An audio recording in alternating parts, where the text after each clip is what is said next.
Hello, my fellow chatterers and library lovers, and anyone else who's popped in because you're curious or you're lost. This is the final part of my bookshelf tour.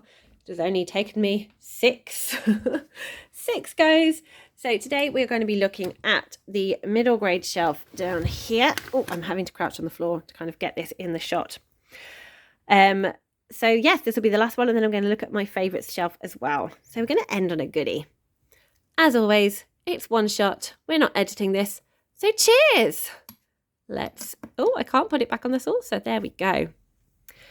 So some of my favourite middle grade series on here. We have Chris Riddell's Goth Girl, and we have Nevermore, and we have Michelle Paver's Wolf Brother. I've also got this book that was given to me and my children by Mum that she bought, read, and thought we should read. And Dragon Rider is an old favourite of mine as well. I will move them now so we can have a closer look. So here are the Goth Girl books by Chris Riddell.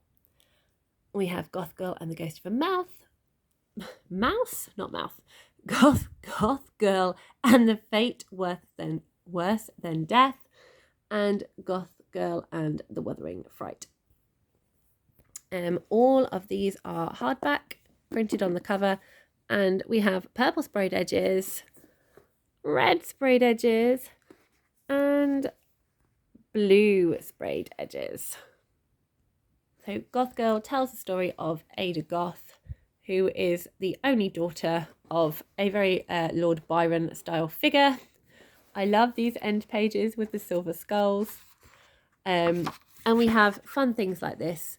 This book contains footnotes by the severed foot of a famous writer who lost the aforementioned foot at the Battle of Baden-Baden-Württemberg. So we explore the house that Goth Girl lives in. She makes some friends. She sees the mouse ghost. And there is some suspicious stuff happening. Everyone is preparing for a party that they will be having at the manor. But Ada does not trust some shady looking characters in here. But luckily, with the help of her new friends in the Attic Club, they discover and get to the root of what is going on. And at the back of the book, you get this lovely little thing here. So you get a little mini book, which is the Memoirs of a Mouse by Ishmael Whiskers, who is the little ghost mouse that we meet in the book. In the second book, we then have a similar thing, but we have a blue sort of sheen on these pages. We have a map here of Ghastly Gorm Hall. So we just have amazing illustrations throughout this by Chris Riddell. If you've heard me talk about him before. So we get some different footnotes in this one. This one is a duck. And we don't have the map. I did think we had a map somewhere. But appears it is not in here. But then we get a little book at the same back. And this is the story of a bear. But the books are just so much fun. It's so much whimsy. So fun in these worlds. I really have a great time. This was a fun little book that I got for World Book Day. And it's just a very short story, but it is set in Brighton. But this is Brighton. It's not really been properly built yet. But she does sea bathing. She goes on the pier, and we get to meet some other fun characters in this little book as well. So there is another book. There's a fourth one, but I did not enjoy that one. So this is the final book for me in the Goth Girl series. Goth Girl and the Wuthering Fright. We have gold skulls on the end pages in this one. There's the picture of Ada Goth again with her umbrella, decent umbrella fencing. Again, we have some more footnotes by a cogwheel. So entertaining. And we have another little book at the end there too. And again, just fantastic illustrations throughout these books. So Dragon Rider was one of the books that I got when I was buying books when I was in secondary school. I have a signed bookplate by Cornelia Funke. And this is very, very cool. We have a pop-up map. And this is the journey that they are taking to get to get Firedrake the Dragon back home, I believe. And then you have little illustrations. I think it's just around the start of the chapter. Yeah, just around the start of the chapters, you've got little illustrations in this one there. Katie on the Case, I think, is a 5 to 8 book. Lots of highly illustrated throughout this. So she's a girl called Katie who likes solving mysteries. This story all takes part on a train. So we've got the pop of orange colour amongst the illustrations. We have a fun introduction to all the different characters and diagram of the train. I have not yet read this one and hope to read that with my children. So Hollowpox is not here because it is up on my seasonal shelf, but these are the first 2 books in the Nevermore series by Jessica Townsend. So we have Nevermore, The Trials of Morrigan Crow, and Wondersmith, The Calling of Morrigan Crow. These are the UK hardback editions, which I really, really love. And yes, I did search World of Books to find them. So on the back, you have, amongst this lovely foiling, you have a little quote as well. So we have "Step boldly" and a picture of Jupiter North. And "If you want to belong, you have to believe." And the shadow creatures over here. And then the best bit is under the dust jacket. So this is under the dust jacket of Nevermore. And it is incredible. I just love the picture we have here. It wraps all the way around the book. And there we go. So this is Morrigan in her normal world. This clock shows the time by having different colours, which is so cool. I love the Whimsy in the Nevermore series. They are so much fun. Here we have a whole end pages of umbrellas. And I just really enjoy reading books more when they're in hardback. It just feels more solid to me. And is it different pages around the title? Yes, so we do have different little pictures around the titles in these books. So on the Wondersmith book, we have the Wonder Academy. I think it's the Wondrous Society Learning Grounds. Again, we've got the silver foiling all around. And on the inside, we have lots of W's. So that's like their wonder pin to show that they're part of the society. And again, we've got some illustrations around the title. So we start off with some umbrellas. And let's have a look. Then there we go. We've got some station signs. I love these books so much. And like other books I've mentioned, I think I will try and find a safe place to put the dust jackets and sometimes display them without them because they are just beautiful. And here are the Chronicles of Ancient Darkness by Michelle Paver. So the first book is Wolf Brother, and it tells the story of Torak and how he is sort of given a mission that he doesn't quite understand. He's got certain powers that he doesn't realise, but it's all kind of based on their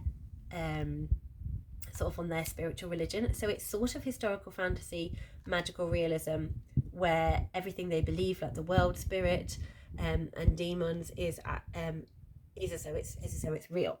So I really love these stories. I've mentioned them in, I think it was my birthday. Yes, it was my birthday unbirthday video where I showed childhood favourites, and this is definitely one of them. I absolutely love the covers. I love the art on the front of these, and I love the stories and the detail they give of life in there and the different terrains. And I can't really say any more because I don't want to spoil the series for anyone, but I do highly recommend this series. It is amazing. And then behind those, I've got some other children's books. So this is quite obvious. It's my Harry Potter collection, including the textbooks. These are the original ones that I got when they came out, and the collection of sort of fairy tales. I have The Worst Witch. Again, another book that I enjoyed as a child. So I have the first 3. I've read these 3 and Worst Witch All at Sea, which is a little bit of a bigger one. But there have been 3 more books that have come out that I hadn't been aware of. So I may end up borrowing those from the library at some point to see what they're like. And we'll now give the Hatmakers a closer look. I have not yet read The Hatmakers by Tamsin Merchant. I'm really excited to. It just hasn't happened yet. But I love the artwork on this. And then we have stars on the inside pages. And then look at this. On the hardcover, we've got hats, we've got hat pins, we've got a ship. All very exciting. And what's on the other side? Lighthouses and ships. And yes, there we go. More. You've got to adventure into your own heart and head and belly to find out just what your own special magic is made of. So pretty. This book was such a find. I saw it in my local supermarket for £6 and was absolutely shocked how this book could be being sold for £6. It is a hardback book. It's got beautiful stuff under the cover and it was just so easy to pick up. Crazy. So there's all my middle grade books on this shelf. I'm now going to show you the final shelf I have to explore, which is my shelf of favourites. Here is my shelf of some of my favourites that I'm highlighting at the moment. The How to Train Your Dragon series is actually my son's. I really enjoy it as well. When we got new shelves, he was like, "Oh, I know, I can put my books on there too." I was like, no, these are for mine. But I allowed him to put his How to Train Your Dragon books on there because I do really like these as well and think they look really cool. So therefore, we've got this nice little dragon motif going on. So we've got the How to Train Your Dragon books being held up by my dragon bookend, which I think is one of the coolest things I own. This was a gift from my mum. I cannot remember when. I was still living at home, so it would have been teenage years / uni years. And it's just the best bookend ever. Just holds up these books with his bum or with his tummy. And then we have this fantastic edition of Guards with the dragon on it as well there. So behind the How to Train Your Dragon books are more of my Terry Pratchett collection. So we have The Last Hero, which is an illustrated version. And then I have The Thief of Time, Unseen Academicals, the first 3 books in the Tiffany Aching series. The other 2 are upstairs because I ran out of room. Behind Guards, we have another Guards. So if I was lending Guards to anyone, I would lend them this. I am the only person who's allowed to touch this one. So I have the original covers of Guards, Men at Arms. Feet of Clay is not actually mine. I borrowed it because I was trying to reread the Watch series and never gave it back to Mum, and it has now been a big gap before me being able to go and see my family and then get Jingo. So I've kind of abandoned that reread for the moment, and it will happen again at another point. And then we have Thud, which is a very bizarre copy of this book. It's very strange, but it was given to me by my friend Sarah because she got a load of free Terry Pratchett books for my friend Dave, her husband, and he already had this one. So I'm very delighted to have a copy of Thud, but I will at some point be upgrading it to one where I really love the cover. I would love the rest of the Watch books to be in illustrated editions too. I'm holding out hope, but there has been no rumours that is going to happen, so I might have to just get different copies. But yes, I do really love the Watch series and Terry Pratchett from Discworld in general. I'll do a closer look at Guards and The Last Hero in a moment. We then have the Winter Night trilogy. I love this trilogy so much. I've spoken about it quite a few times, I think. I'll get them out to do a closer look. And we then have another fantasy world, the Djinn World by P.J. Lee Clark, which I also love. And then we've moved past fantasy now. I now have a Georgette Heyer. Frederica is one of my favourites, and this is a nice old copy with its hardback jacket. It's not even a jacket, is it? Just hardback cover that I found in an old bookshop, which I was delighted about. Longbourn is by Joe Baker, is set in the Pride and Prejudice world, so I suppose it's a Jane Austen follow-on. But this one, I started reading it for the fun of seeing the story through the servants' eyes and kind of seeing what was happening with the servants whilst we know the story playing up above stairs. But I soon kind of stopped worrying about that and just enjoyed the story in its own right. It was a lot of fun. I really, really enjoyed that book. I then have my copy of Anne of Green Gables, which was a Christmas present from my mum. I love this little tiny copy. I love these collections. I think they're fantastic. So yes, I've already spoken about how much I love Anne. This was a present from my brother Jimmy. The Story of Mrs. Tiggywinkle. How cute is this book? So it's just got this really unique cover. And then it's got the normal Beatrix Potter illustrations and story in there. I think this is probably, Mrs. Tiggywinkle is probably my favourite Beatrix Potter story. The Black Flamingo, I have of course spoken about many times, but I will show you the book in all its glory shortly. Chris Riddell, Poems to Live Your Life By, another beautiful book. These two Michelle Magorian books, Cuckoo in the Nest and Spoonful of Jam, they kind of link because of the family. They follow the same family. So the first one is the older brother Ralph, and then we follow his younger sister Elsie in this one. Ralph's book is a lot older, sort of YA adult reading. A Spoonful of Jam is a lot younger. I mean, just looking at the font, for starters, it's a lot sort of shorter than that. So I think it can also be read by younger readers. But I love the, I've already said that I love Michelle Magorian, and I have a real particular fondness for these two because I really like the Hollis family.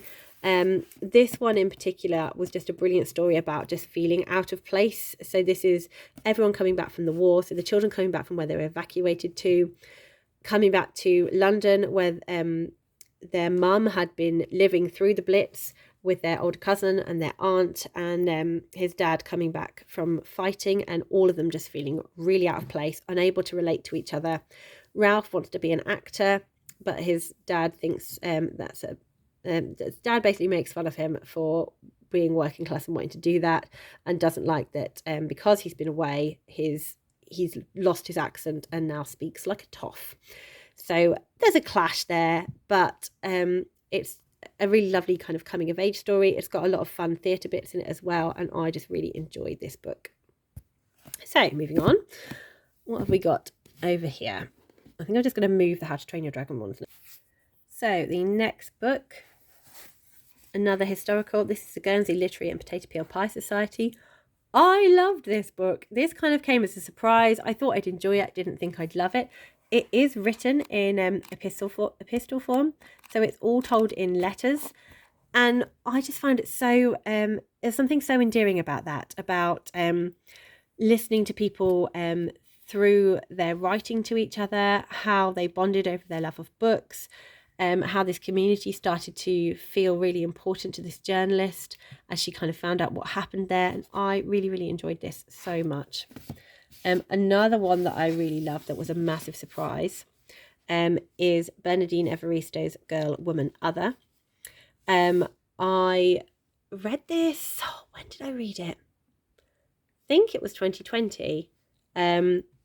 I'd seen it and found it really intriguing, and thought when I think it was my first time I actually bought myself a load of books. That was it. It was during lockdown. I was like, you know what, I'm going to treat myself to books.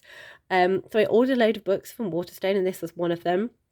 And I absolutely adored it. I was quite shocked because it follows, it's all kind of broken up into these different women. So it's like a collection of short stories, but her writing is so much that you just fall in love with the characters. You can just get such a sense of who they are from such a small amount of writing. And there is links to some of them. So some will link to the other. And that's always fun because then you get their point of view. So you hear someone being spoken about in a certain way by one character, and then you get to know them. And I found that really interesting. The linchpin that holds it together is the character, I think she's called Amma. Yes. Amma, the first one we meet, is putting on a play. And all the other characters, for whatever reason, not all of them, but some of them, for whatever reason, end up going to see the play at the National. So then you have a kind of joined up chapter of everyone meeting each other. But it's just kind of an exploration of just different people's lives, and what it's like for them, and their strengths, and what they've gone through, and what they hope for. And I just had a really, really great time with it. And I did not think it was going to, I thought it would be interesting, but I didn't think it was going to appeal to me that much because I struggle with short stories, but it was just brilliant. I had the best time. I do think it's one of those books you can't leave long pauses in between, or you kind of ruin the flow of it. I think, read a chunk one day, read another chunk the next day, and kind of keep going with it, or it kind of, you lose the momentum of it. That was how I read it and loved it. And I've heard of people kind of just picking it up and putting it down, and then it didn't kind of do the same. They didn't get the same experience. They felt like they'd missed bits or forgotten bits. But yes, loved that one. Another one that I really loved is The Help by Catherine Sockett. I just enjoyed the women in this book. I enjoyed the characters so much. I loved the story they were telling. And it was just a really fascinating read. It's not own voices in that the writer is white. It follows 3 characters, 2 black maids and 1 white daughter of white family in the South in the 60s. But the writer, Catherine Sockett, had a similar relationship to the white character in this book, where she had a really lovely relationship with her maid. And the maids are almost like surrogate parents, really, to the witch-right kids. And they explore why is it that they love these women. They're basically like their mums, because their mums don't have time for them, when they're children, and then they grow up and then they treat them as second-class citizens. I really love the characters of Minnie and Aibeline, who the story starts off with. So we hear from their experience as well, and they're just both fantastic women, and I just really enjoy this book. I have reread it many times. It is a favourite of mine. And the final book on this shelf is Unicorn, which is a memoir by Amru Al-Qadi. And this is such a beautiful story. It totally lives up to its cover. I love the cover so much. And then underneath the dust jacket, we've got this lovely bright green with foiled pink on the spine. So this memoir was amazing. It was so open and honest. There were lots of bits that I found very difficult to read. I cried a lot, but there is also a hopeful, uplifting side to it as well. There is a funny side to it, and it was just such a good read. I do highly recommend this book. So let's go a little bit deeper into some of the ones I've selected here, to tell you a little bit more about why they're my favourites and why I love these copies. So the How to Train Your Dragon series by Cressida Cowell tells the story of Hiccup, who is a Viking on the Isle of Berk. Now, normally Vikings have to be loud, brutish, more thug type characters where you fight first and talk later. Whereas Hiccup is not that type of character. He's more of the lovely geeky nerd that likes to read, likes to study things, but that is not going to help you survive in Viking land. So we have the introduction to Hiccup and his best friend Fishlegs in How to Train Your Dragon, and then we move on to the other ones here. So we have there's How to Train Your Dragon, How to Be a Pirate. I've not done this the best way. How to Speak Dragonese, which comes with what my son found highly entertaining, a book telling you dragon speak. So for example, is it like bottom holders or something is a chair. Here we go. So this is the book that Hiccup's been writing.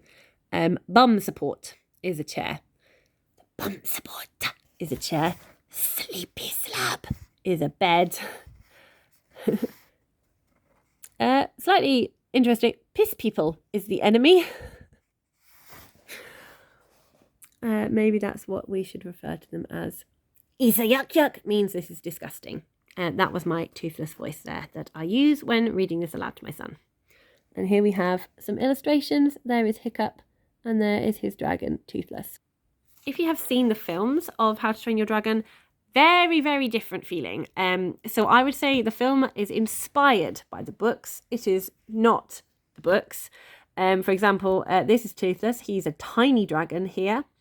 And Hiccup does his own form of heroism, but it is not Hollywood style, like we have in the film.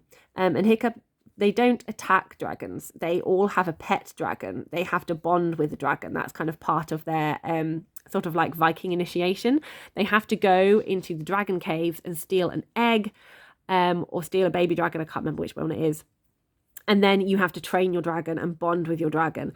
And the way they train dragons and bond with them is to yell at it. So the more ferocious and shouty you are, the better your dragon behaves. But that is not the way that is not the way Hiccup does stuff with Toothless. And then there was many more adventures. In this one, we also get to meet a character called Kamikaze from another tribe who is a lot of fun. She is a bog burglar and they are renowned for thievery. In this one, we get to go to a different part of the world, which is icy.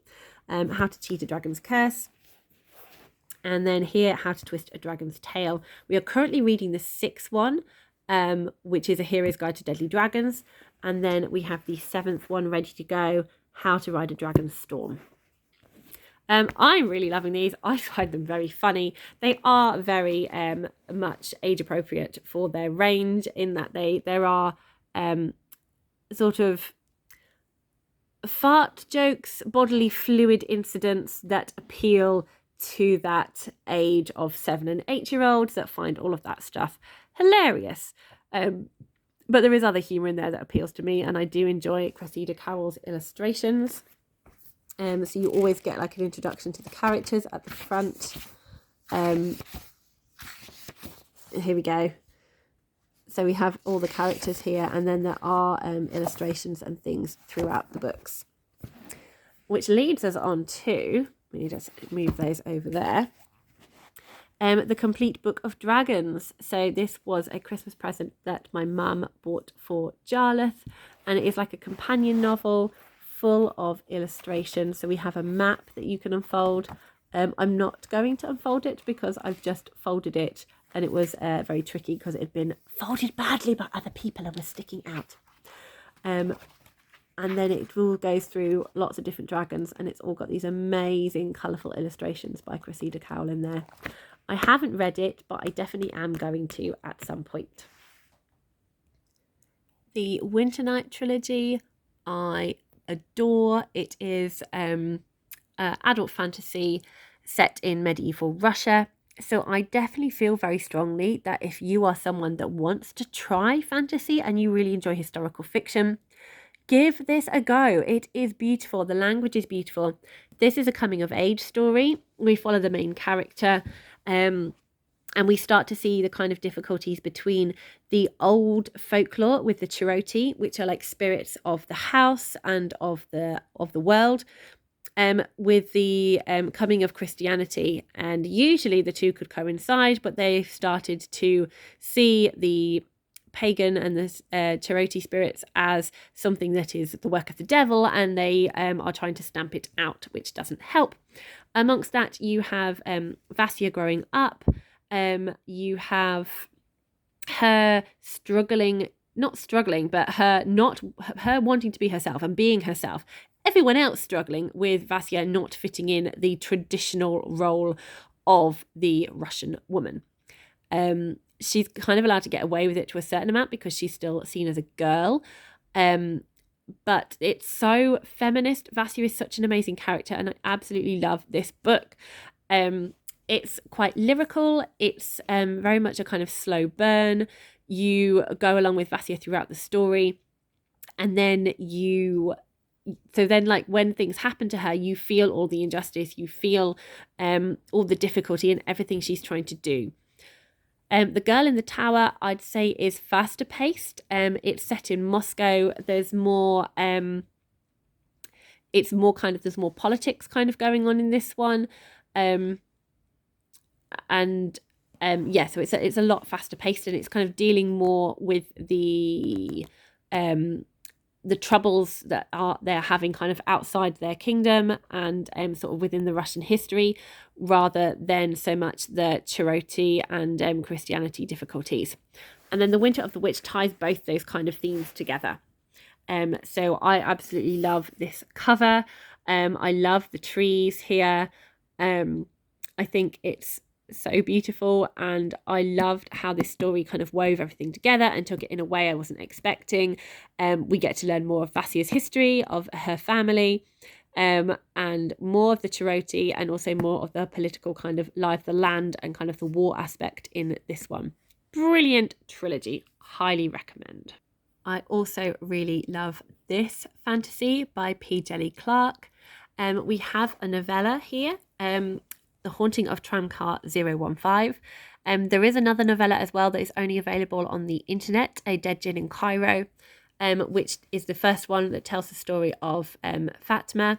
This one, Fatima, we meet her at the end, but this story is focused on 2 other agents. So I can never remember the name, but it is the Ministry of Alchemy, Enchantments and Supernatural Entities.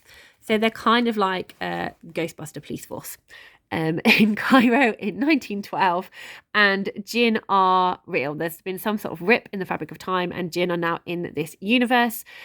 Some have jobs, some coexist, some cause problems. Other people are trying to kind of abuse the power of magic. And then there are other kind of beings as well, which we are less unsure of. So, in this one, it's a really fun, like self-contained mystery in this world, with Agent Hammond and Onzi, and I love the pairing of Hammond and Onzi. It is very much a Grumpy Sunshine pairing. Hammond is the cynical older character. Onzi is the new, fresh out of college, thinks outside the box. Everyone kind of gets on well with him, and I just think the combination of the two make such a fantastic story, and they work really well together as a team, and it's lots of fun. You also get some fantastic secondary characters in this that we also then meet again in this one. So A Master of Jinn is the first full novel in the Jinn universe, and I think it is P. Jelly Clark's first novel altogether. He has done a lot of novellas. So this was really exciting when it came out, and I had a great time with it. I love this cover. This is the US cover. I just love all of this cogworks, and then I love this silhouette of Fatma here in one of her nice little suits. And again, it's another kind of mystery mixed with fantasy. But it is the fantasy world. It's the fantasy world. It's the characters that just really make this so much fun. And again, it's another one that I recommend. This was a Christmas present I bought to myself a couple of years ago because look at the cover. That was all it took. It was just, yes, please. I love Christopher Dell's artwork. I really wanted to have some more poetry. And so I was very fascinated to see what this anthology would look like. So Chris Waddell has chosen poems around different themes and then illustrated them. And the illustrations are just beautiful. They are just so amazing. Just his pencil work is just incredible. So I have read this. I've dipped in and out of it. I've also read it cover to cover and really enjoyed my time with this book. And similar thing on the back as well. Oh, this is another thing that sold it for me as well. Is W.B. Yeats's poem. But I, being poor, have only my dreams. I spread my dreams under your feet. Tread softly, because you tread on my dreams. And if you were unaware, The Black Flamingo is one of my favourite books. This is a YA novel in verse by Dean Atter, telling the story of Michael. It's a coming-of-age story. We literally meet him from as he's born up until the end of his university, as he starts to kind of work out who he is and feel comfortable with himself and what he wants from life. Here is a picture of a flamingo in gold on the cover, which is awesome. And then we get these lovely pink feathers. And as I've mentioned before, I really enjoy how it's broken down in sections. In chapters within this, we have feathers surrounding it, and we have some texting. We have poems that he's written, and we have very important bits of information. So look, I love that when he's writing in his maths book, we get the squared maths paper, and then when he's writing in his English book or something, we get lined paper. Yeah, there we go. Look, we've got lined paper with the margins. So we get poems that he's written. Very important bits of information come on black pages in here. It's such a lovely book. And there it starts with a picture of an egg, all the way to it finishing with the epilogue here. So yes, love this book. The Last Hero is an illustrated book by Terry Pratchett. and Paul Kibbe did the illustrations. And as I mentioned before, I love his Discworld illustrations. I think they are amazing. This is Leonard of Quirm, based on Leonardo da Vinci. I just love the detail, the heart he puts into them.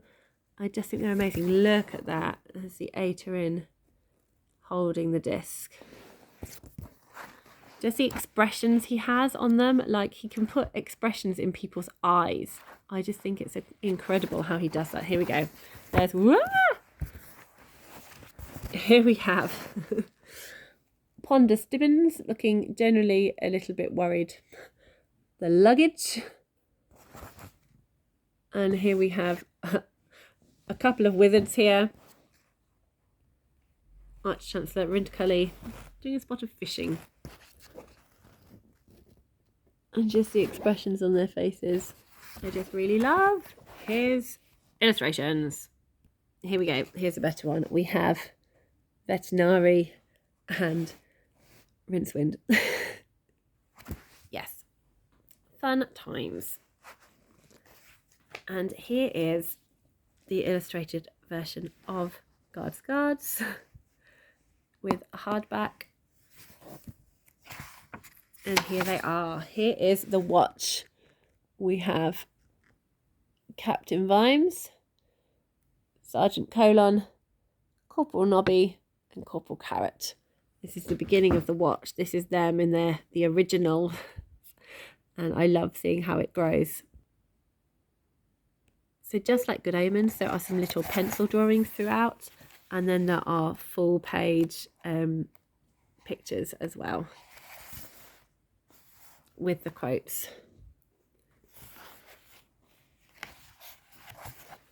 We got another one. Okay. It's one of the dragons. And yeah, there's Lady Sybil inspecting the ranks there. So I was highly excited to get a copy of one of my favourite books from Terry Pratchett in an illustrated edition by my favourite illustrator for the series. It is such a delightful book, and I did enjoy myself a lot when I reread it and read for the first time in this version. And there you have it. That is all of my shelves. These are all of my books. I hope you enjoyed this book tour. It's only taken me 6 videos to get it all in because, as we know, I can't stop talking. I very much love my books. I am very sad that I appear to be running out of space. I will have to do something. I don't know if we can have any more shelves in the house. I would like to have some shelves put up on walls. I have plans. I just don't know when it's going to be possible. But I'm sure I will manage to find some place to fit all the books that I earn after this. Thank you so much for watching. I hope this has been fun for you. And happy reading, everyone.